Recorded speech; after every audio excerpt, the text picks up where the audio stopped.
تحریک انصاف کے رہنما اور اپوزیشن لیڈر قومی اسمبلی عمر ایوب نے ملٹری کورٹ سے سزاؤں کی مذمت کرتے ہوئے کہا کہ ملٹری کا ادارہ ریاست نہیں، ریاست کا اوزار ہے۔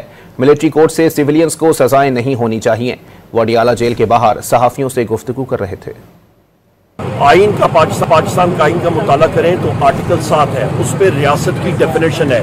آپ کی قومی اسمبلی، سینٹ، آپ کی مرکزی حکومت، آپ کی صوبائی اسمبلی، صوبائی حکومتیں، آپ کے وہ ادارے جو ٹیکس نافذ کرتی ہیں، یہ سب کے سب جو ہیں یہ آپ کے ریاست کا حصہ ہے۔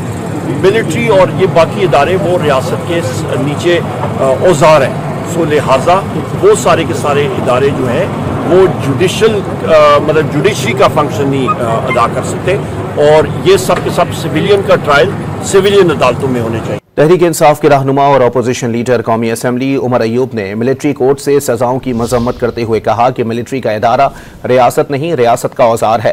ملٹری کورٹ سے سویلینز کو سزائیں نہیں ہونی چاہیے۔ وہ اڈیالہ جیل کے باہر صحافیوں سے گفتگو کر رہے تھے۔ آئین کا پاکستان کا آئین کا مطالعہ کریں تو آرٹیکل 7 ہے، اس پہ ریاست کی ڈیفینیشن ہے۔ آپ کی قومی اسمبلی، سینٹ، آپ کی مرکزی حکومت، آپ کی صوبائی اسمبلی، صوبائی حکومتیں، آپ کے وہ ادارے جو ٹیکس نافذ کرتی ہیں، یہ سب کے سب جو ہیں یہ آپ کے ریاست کا حصہ ہے۔